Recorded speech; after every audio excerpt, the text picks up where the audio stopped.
पहले के लोगों को दुख होता था, तकलीफ होती थी, कर्जा होता था।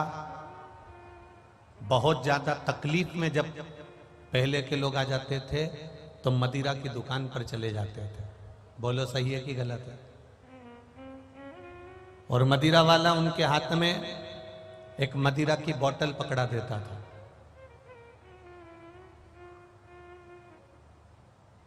और कोई उनसे पूछता, तुमने ये व्यसन क्यों करा, तुमने ये मदिरा क्यों पी, तुमने ये नशा क्यों करा? तो कि बड़ा दुखी हूं, बड़ा गम में हूं,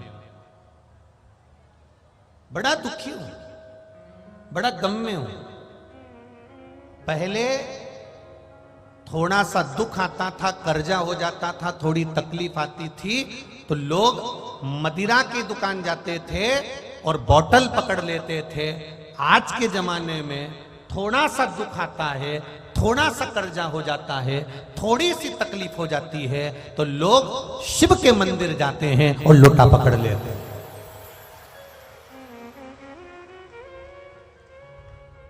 कई लोग कहते हैं पहले और आज में क्या अंतर है, हम उनसे इतना ही कहने चाहेंगे, पहले दुख आता था तो मदिरा की बोतल पकड़ते थे, आज दुख आता है तो मंदिर जाने के लिए जल का लोटा पकड़ते हैं। और उसमें डूबे तो परिवार और राख हो जाता है, और शिव भक्ति में डूबे तो परिवार निखर कर आगे बढ़ जाता है। ये शिव तत्व है, ये ओघड़ी का तत्व है, ये शंकर की कथा है, ये उसका विश्वास, ये उसकी दृढ़ता है।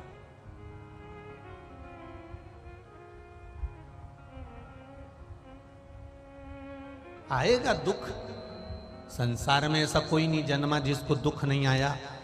और तुम्हारे पास ऐसा कोई व्यक्ति हो जो तुमसे कह दे कि तुम्हारे पास में दुख नहीं आएगा, मैं बैठा हूं और दुख नहीं आने दूंगा, तो फालतू की बात है। किसी के चक्कर में मत पड़ना, स्पष्ट बात कह रहा है। सुन लो, ग्रेटर नोएडा के जितने भक्त लोग कथा सुनने आए हैं और जितने लोग आस्था चैनल पर कथा सुन रहे हैं और जितने फेसबुक यूट्यूब पर सुन रहे हो, अच्छे से सुन लेना। पुराने कर्म का भोग तुमको भोगना पड़ेगा, चाहे सियोर वाला महाराज हो, चाहे दुनिया का कोई महाराज हो, और चाहे आप हो, चाहे हम हो। हमने जो पूर्व में किया वो हमको नहीं मालूम, उसके कर्म का भोग भोगना पड़ेगा। सिर आपका दुखेगा, हमारा भी दुखेगा। पेट आपका दुखेगा, हमारा भी दुखेगा।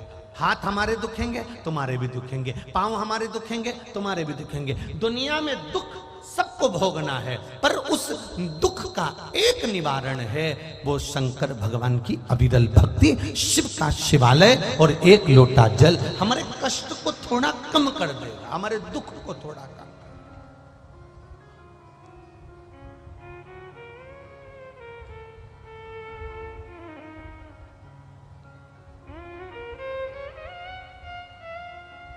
समस्या बहुत होगी पर निवारण केवल एक मेरा महादेव होगा, मेरा शिव, मेरा शंकर।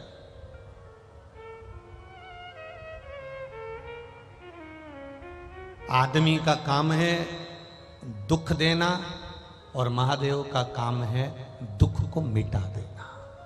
ये महादेव का काम। आप बहुत अच्छी जिंदगी जीने लगोगे, बहुत खुश की जिंदगी जीने लगोगे, बहुत सुख की जिंदगी जीने लगोगे तो लोगों को अच्छा नहीं लगेगा। वो धीरे धीरे आपको कष्ट देने का प्रयास करेंगे, दुख देने का प्रयास करेंगे। आप उस दुख की घड़ी में भी अगर महादेव का भजन कर रहे हो, आप उस दुख की घड़ी में भी भगवान का भजन कर रहे हो, तो तुम्हारी जिंदगी सबसे सुंदर सार्थक होने वाली है।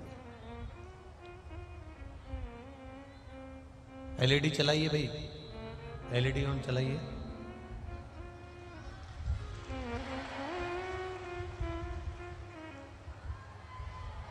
एलईडी नहीं चल रही है, क्यों? तो फिर लगाई काय को है इतनी सारी एलईडी जो चल नहीं रही है? ना लगाते तो लोगों को मालूम ही नहीं पड़ता कि एलईडी लगी है, वो यहीं आनंद ले लेते। जब लगाई है तो उसके पिन जोड़िए। श्री शिवाय नमस्तुभ्यम।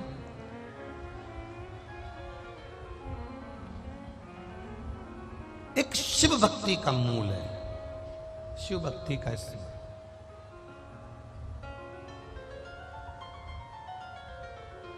शिव महापुराण की कथा कह रही है, भगवान शंकर का गुणगान कह रहा, शिव तत्व कह रहा। मनुष्य का काम है आपको दुख देना, मनुष्य का काम है आपको तकलीफ देना, संसार के लोगों का काम है किसी न किसी रूप में आपके चरणों को खींच कर नीचे लाना। पर उस महादेव का काम है आपने जिस हाथ से जल चढ़ाया है उस हाथ को पकड़कर आगे तक लेकर जाना, मंजिल तक पहुंचाना। ये मेरे महादेव का कार्य है, ये मेरे शिव का कार्य है।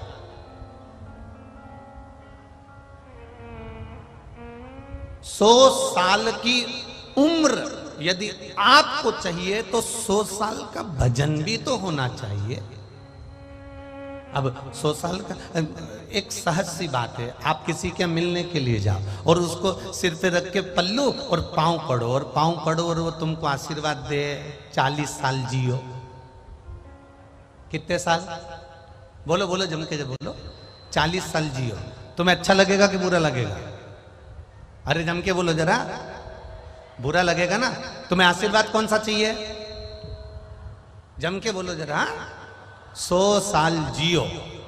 तो जैसे ही उसने बोला 100 साल जियो, तुम इतनी खुश हो जाओगे कि मुझे आशीर्वाद मिल गया 100 साल जीने का। और जैसे ही किसी के चरण छुए, प्रणाम करा, पांव पड़ा, किसी को नमन करा और किसी ने कह दिया 30 साल जियो, तो कितना बुरा लगे। मतलब आशीर्वाद तुमको चाहिए पूरा पूरा कि मैं 100 साल जीऊं, तो फिर भजन भी तो चाहिए कि तू 100 साल भगवान का भजन करती रहे और ऐसी की ऐसी रहे, शिव की भक्ति में डूबी रहे। ऐसा स्मरण हमारे भीतर भी तो होना चाहिए। उम्र चाहिए 100 साल की। कोई अगर अगर कहीं का आशीर्वाद में इतना भी कह देना 1 साल कम करके, मात्र 1 साल कम करके, तुमने धोख लगाई, प्रणाम करा, नमन करा और किसी ने आशीर्वाद दे दिया 99 साल जियो, तो भी तुमको बुरा लगेगा। अब 1 साल ही कम करा है ना उसने तो, पर तुम्हें बुरा लगेगा, निश्चित है बुरा लगेगा। कोई 98 साल भी बोल देगा ना तो बुरा लगेगा। तुम्हें कितनी चाहिए कि 100 साल जियो, ये आशीर्वाद होना चाहिए। उसी तरह तुम्हारे भीतर ये भजन होना चाहिए कि मैं महादेव के मंदिर में अगर 100 साल जिंदा हूं तो मेरे महादेव इन पांव को, इस शरीर को ऐसा बनाकर रखना कि 100 साल तक तेरे पर जल चढ़ाती रहूं। इतना मेरा शरीर अच्छा बनाकर।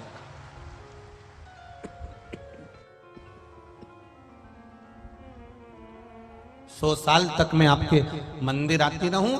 100 साल की अगर मेरी उम्र है, 70 साल की अगर मेरी उम्र है, 80 साल की मेरी उम्र है, 90 साल की अगर मेरी उम्र है, 100 साल अगर मेरी उम्र है, तो तेरे मंदिर में आकर मैं तेरा भजन करती रहूं, तेरे मंदिर में आकर मैं जल चढ़ाती रहूं, तेरे मंदिर में आकर मैं तेरा गुणगान करती रहूं, तेरे मंदिर में आकर मैं हमेशा भगवत कीर्तन करती रहूं। ऐसा शरीर बनाकर रखना मेरे महादेव। इस शरीर को कहीं हॉस्पिटल में ले जाकर या पलंग पर इसको पटक मत देना, क्योंकि आज के जमाने में दुनिया के लोग तुम्हारी बीमारी में पैसा खर्च कर देंगे। आज के जमाने में दुनिया के लोग तुम्हें हॉस्पिटल में ले जाकर जमा कर देंगे। आज के जमाने में दुनिया के लोग तुम्हारे लिए सब कुछ कर देंगे, पर तुम्हारे कष्ट को तुम्हें अकेले को भोगना पड़ेगा। इसलिए पलंग पर मत पटकना, तेरी शरण में पटकना। इतनी कृपा बनाकर अंत समय प्रभु आना पड़ेगा, वचन दिया तो निभाना पड़ेगा। आए ना आए प्रभु कुटुंब कबीला, अंत समय प्रभु आना पड़ेगा। ओ वचन दिया तो निभाना पड़ेगा, ओ अंत समय प्रभु आना पड़ेगा। आपकी कृपा से मुझे मिले ये शरीर आपने दिया है तो संभाल भी आपने, कोई दूसरा नहीं संभाले। कहा भगवान देवाधिदेव महादेव, माता उमा तप कर रही है,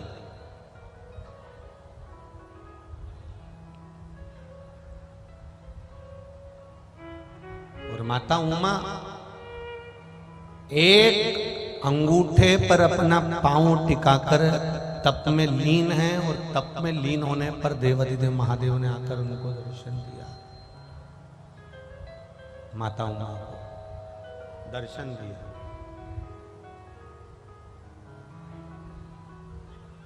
और दर्शन दिया।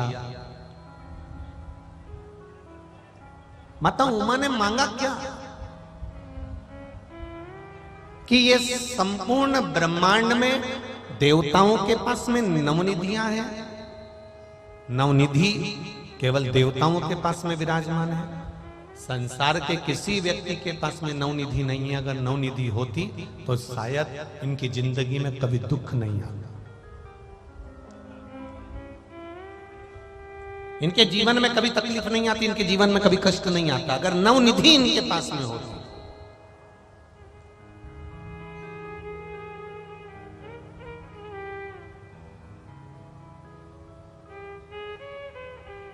एक शमी का पुष्प होता है, करें दर्शन किसी ने? किस किस ने देखा है? देखा है आप लोगों ने? हल्का सा नीला कलर उसका होता है, करें दर्शन। शमी का पुष्प, एक शमी का पुष्प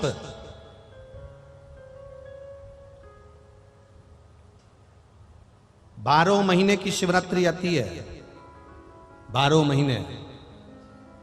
एक ठेला चलाने वाला, रोड पर बैठकर कपड़े बेचने वाला, ट्रेन में एक साधारण सा व्यक्ति जो भिक्षा भी मांग रहा हो, ऐसा साधारण से साधारण व्यक्ति भी अगर शमी के पुष्प को 12 महीने जो शिवरात्रि आती है, उस शिवरात्रि पर बस शाम के समय पर प्रदोष काल में एक शमी का पुष्प यदि समर्पित करना चालू कर दे तो मेरा महादेव उसका हाथ पकड़कर उसकी उन्नति की ओर उसको अग्रणी कर देता, नीचे आ ही नहीं सकता। पंच पुष्पों का व्याख्यान हमारे यहां शिव महापुराण करती है। कितने पुष्प? जम के बोलो जरा ऐसा, पंच पुष्प। एक एक पुष्प की महत्वता आपके जीवन में होना चाहिए। कभी आपने विचार करा होगा कि भगवान कृष्ण जब रुक्मणी जी को लेकर आ रहे थे तो रुक्मणी जी के भाई की 5 चोटी भगवान कृष्ण ने क्यों कर दी? भागवत सुनिए सबने। तो भगवान कृष्ण ने रुक्मणी जी के भाई की रुक्म बाहु की ये 5 चोटियां क्यों कर दी? और आखिर 5 चोटी, गला पकड़ रहा है बेटा, उसको देखो जरा। 5 चोटी अगर भगवान ने रुक्म बाहु की, भगवान ने कृष्ण ने रुक्मणी जी के भाइयों की अगर 5 चोटी करी, तो वो 5 चोटी करने के बाद मेरे भगवान फिर रुक्मणी जी को ले जाते शंकर भगवान की आराधना के लिए क्यों रुके? शिव की आराधना करने के लिए आखिर महादेव क्यों रुकते और क्यों वहां पर पंच पुष्प समर्पित करते?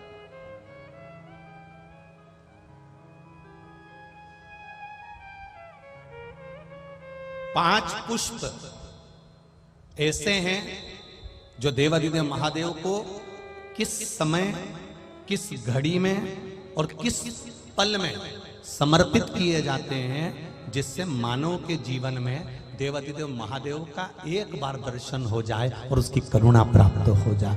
पंच पुष्प। अभी तो जो कथा चल रही है वो नवनिधि चल रही है, नवनिधि।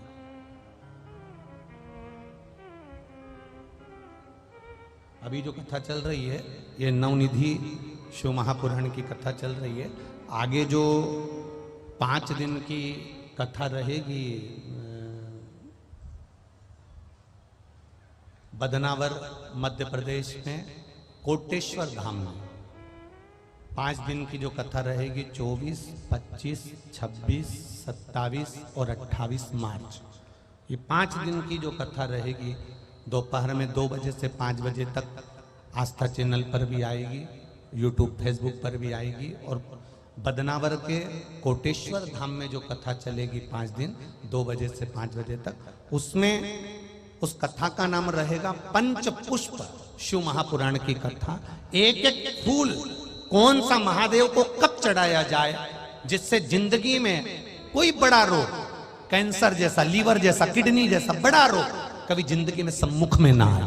ऐसा कौन सा पुष्प शिव को चढ़ाया जाए कि जिंदगी में, हमारे जीवन में जो दुख आया है वो कैसे कट जाए। उस पंच पुष्प को हम समझेंगे, वो 5 फूल हम समझेंगे।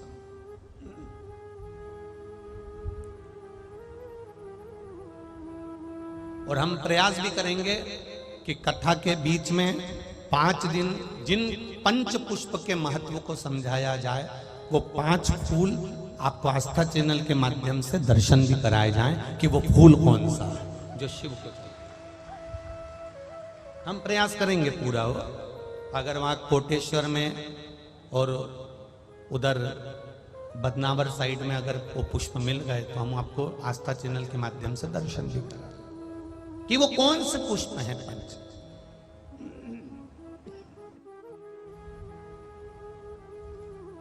जिससे हमें महादेव की प्राप्ति हो सके। भोला सब दुख ओ भोला सब दुख उन पंच पुष्प की महत्वता अपन 24 तारीख से 28 तारीख तक की जो कथा है बदनावर कोटेश्वर धाम में 5 दिन की, उसमें अपन श्रवण करेंगे 2 बजे से 5 बजे तक। माता उमा प्रार्थना कर रही हैं देवाधिदेव महादेव से, ये नवनिधि संसार के लोगों को क्यों नहीं दे देते?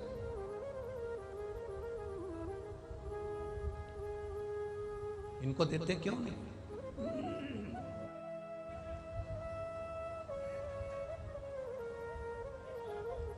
कारण क्या है कि इनको अपने नवनिधि नहीं दी।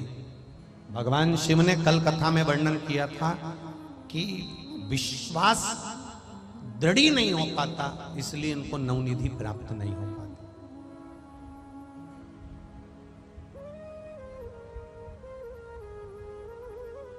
माताजी उमा भगवान महेश से बात करते करते करते करते करते करते भगवान महेश भगवान शिव ओझल हो जाते हैं।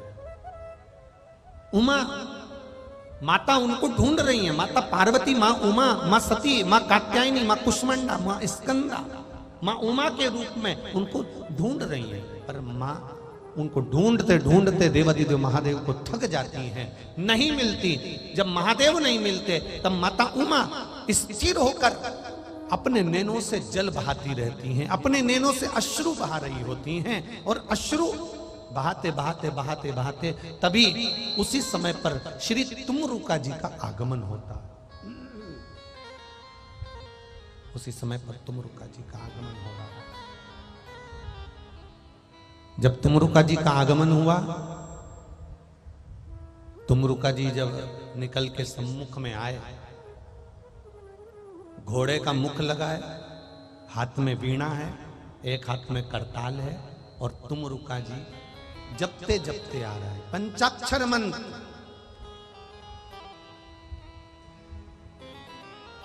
पंचाक्षर मंत्र, नमः शिवाय, ओम नमः शिवाय, नमः शिवाय, ओम नमः शिवाय। जपते जपते आ और पहुंचे माता उमा के पास।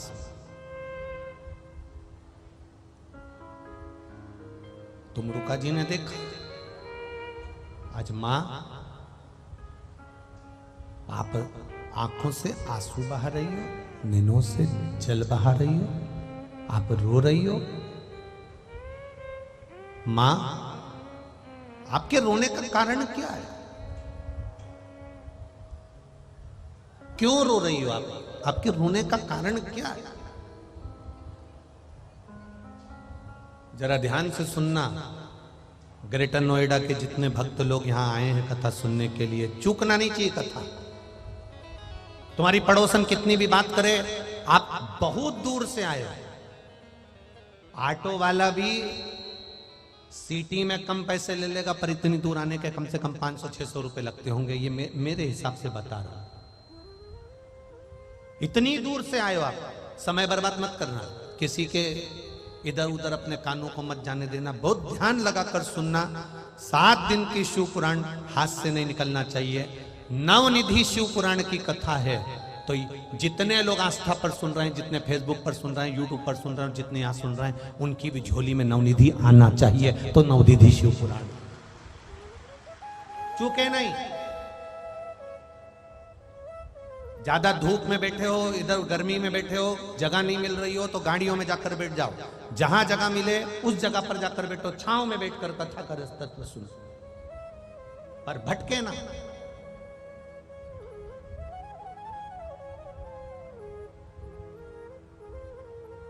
क्यों रो रही हो माता उमा? तुम्हारे रोने का कारण क्या है? किस लिए रो रही हो? बहुत सुंदर बात यहां माता उमा का चरित्र कह रहा है।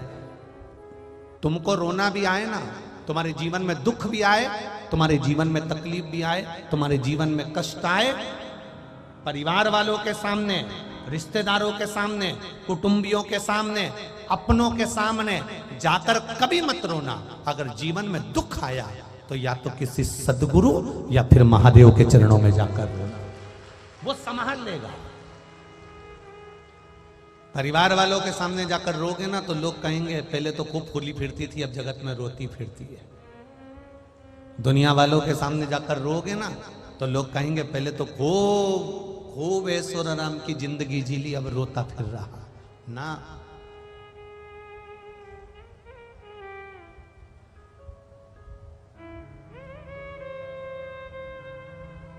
जो जिंदगी भर तुम्हारा पांव खींच खींच के तुमको नीचे लाते हैं, वही एक दिन अर्थी में बांध कर तुम्हें शमशान ले जाते हैं, कोई दूसरा नहीं ले जाने वाला।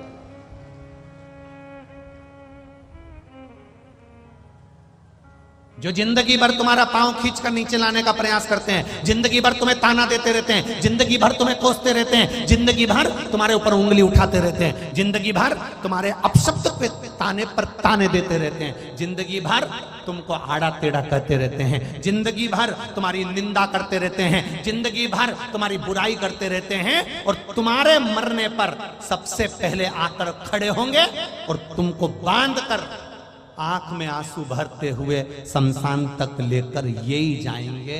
क्योंकि इनकी जिंदगी निकल गई निंदा करते करते, चुगली करते करते, बुराई करते करते। अब मौका मिला है इस कलेजे को ठंडा करने का, इसलिए शमशान तक भी लेकर यही जा रहा। तो किसके आगे रोए हम? किसके आगे रोएंगे? एक बेटी कहती है मेरे को दुख आता है तो मैं अपने मायके में जाकर रोती हूं। तुम्हारे पिताजी ने, तुम्हारी माताजी ने तुम्हारा कन्यादान कर दिया, कन्यादान कर दिया। अब माता पिता के पास जाकर रोने से मतलब नहीं है। जब कन्यादान करा तो हमारे यहाँ पति को परमेश्वर कहते हैं। जिस समय पर फेरे डल रहे थे उस समय पर एक खंभ मंडप में लगा हुआ था जिसको मानक खंभ कहते हैं। वो खंभ कोई दूसरा नहीं होता, वो महादेव का प्रतीक होता है। उसके सामने फेरे डले हैं तो उसके सामने जाकर कहो, उससे जाकर कहो। जीवन में दुख आए तो उसके पास में जाकर बैठो, उसके चरणों में जाकर बैठो। मेरे बाबा दया करना, मैं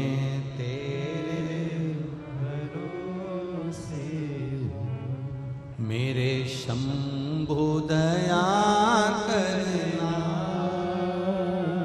मैं तेरे भरोसे हूँ।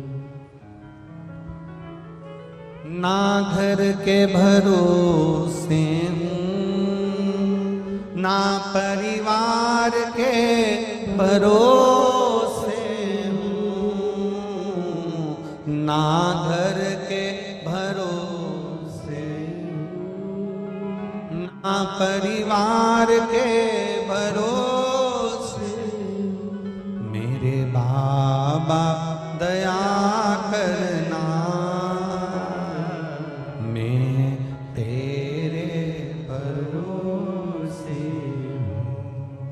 मेरे शंभु दया करना,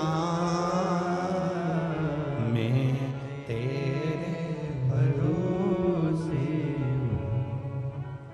कभी गए हो मंदिर के अंदर, ये गुनगुनाया तुमने?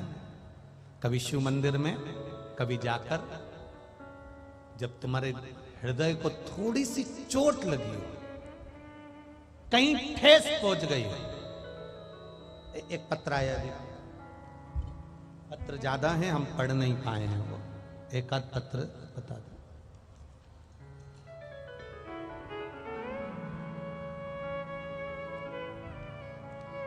मैं सीमा वर्मा फरीदाबाद से आई हूं, कहीं बैठी हो तो हाथ हिलाइएगा। सीमा वर्मा फरीदाबाद, आप ही हैं? दोनों हाथ हिला दो ऐसा। श्री शिवाय नमस्ते, दोनों हाथ हिला दो ऐसा। मैं सीमा वर्मा फरीदाबाद से हूँ। गुरुजी, मेरे भोले बाबा का क्या बखान करूं, उनकी महिमा का क्या गुणगान करूं, किस मुंह से करूं मेरे बाबा की महिमा का अपरंपार है। गुरुजी, सुना था कि ऊपर वाला जब भी देता है छप्पर फाड़ के देता है। गुरुजी, मेरा बेटा हिमांशु वर्मा स्टेनोग्राफर का कोर्स कर रहा था, 2 साल से पेपर दिए, बहुत मेहनत करी, सिलेक्शन नहीं हुआ। गुरुजी, मैं हमेशा से मंदिर जाती हूँ, पहले मैं मंदिर में ही जल भरकर मंदिर का ही पानी शिव जी को चढ़ाती थी, पर 2 साल से आपकी कथा सुन रही हूँ आस्था चैनल पर। पहले मैं मंदिर का जल मंदिर में चढ़ाती थी, अब मैं घर से जल ले जाकर शिव जी को चढ़ाती हूँ। गुरुदेव, मेरी ननन ने बताया कि सीहोर वाले महाराज कथा करते हैं, टीवी पर आती है शिव महापुराण की कथा, एक बार सुन लो। और बेटे के लिए जैसा वो कुछ बताते रहते हैं, कथा सुनते सुनते में कुछ बता दें तो वो कर लो। मैंने पशुपतिनाथ का व्रत भी करना प्रारंभ करा। गुरुदेव, आपकी सारी कथा सुनती और पूरे व्रत करती, सब कुछ करा, पर उसके बाद भी मेरे बेटे का सिलेक्शन नहीं हुआ। मेरे बेटा मुझसे बोला, माँ सिलेक्शन नहीं हुआ पर शिवजी को नहीं छोड़ूंगा, अब मैं भी आपके साथ चढ़ूंगा। रोज हम लोग मंदिर जाते, बाबा को जल समर्पित कर दे। गुरुदेव, एक पेपर का रिजल्ट आना बाकी था, सारे रिजल्ट आ चुके थे, उसमें नहीं हो पाया था, पर एक पेपर का रिजल्ट आना बाकी था और बेटे ने भी शिव मंदिर जाना चालू करा। घर से लोटा भर जल ले जाते, शिव जी को चढ़ा देते। बाबा की कृपा किसको कहते हैं गुरुदेव? एक ही पेपर ने निहाल कर दिया और सब बेड़ा पार कर दिया। ये शिव तत्व। गुरुजी,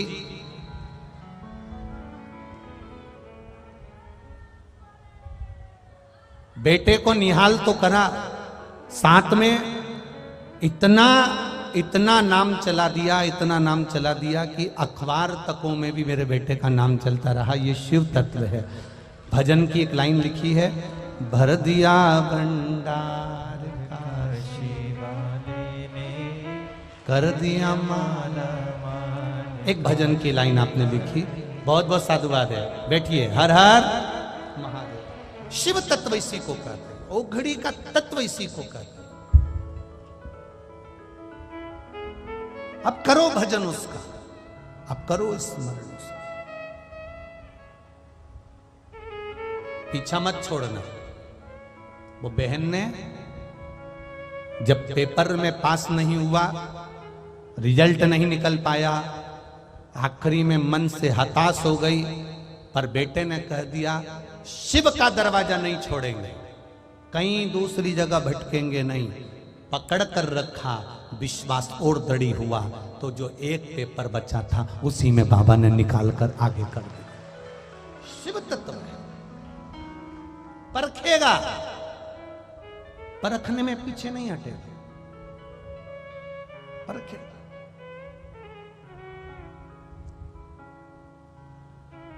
परखने दो उसको। सोना जितना तपाया जाएगा उसमें उतनी निखार आती चली जाएगी, उतनी निखार।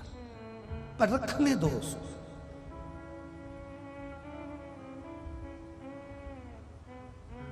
एक शमी का फूल हमारी जिंदगी को बदल सकता है, तो क्या एक लोटा जल हमारे जीवन को नहीं संवार सकता?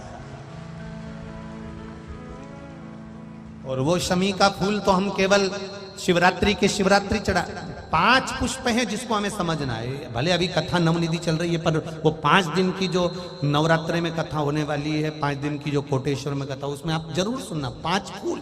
वो कौन कौन से फूल हैं जिनकी महत्वता हमारे शास्त्र करते हैं, उन पुष्प को समझ।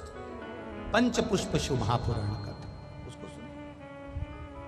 और जो 4 अप्रैल से 10 अप्रैल तक उज्जैन महाकाल की नगरी मां क्षिप्रा की गोद में जो कथा होने वाली है 4 अप्रैल से 10 अप्रैल, वो विक्रमादित्य शिव महापुराण की कथा होगी, उसका स्मरण।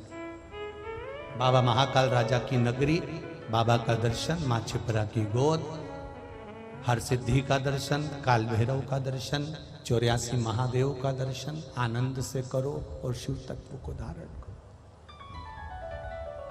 शिव भक्ति करो। देखिए,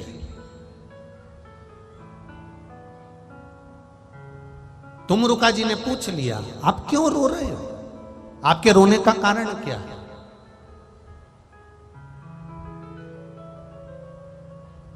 आप किसी दूसरे के पास में जाकर रोगे ना,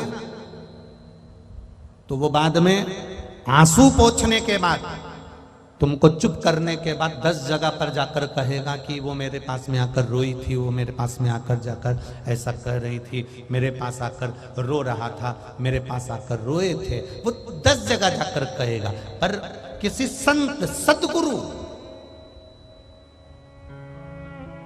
और कोई संत सदगुरु भी ना मिले तो मेरा देव अधिदेव महादेव जिसके पास में जाकर बैठकर अपने दिल की बात हृदय से कही। कभी किसी शिव मंदिर में जब तुम्हारा दिल ना लगे, तब शंकर के मंदिर में जाकर बैठकर मेरे बाबा दया करना, मैं तेरे भरोसे। किसी शिव मंदिर में बैठकर एक बार गुनगुनाना दिल से, हृदय से, दिखावे से नहीं, किसी को देखकर नहीं गुनगुनाना। हमें हमारे बाबा को कहना, हमारे शिव को कहना, हमारे शंभू को कहना, हमारे त्रिकालदर्शी कैलाशी अविनाशी को कहना है, उसको कहना।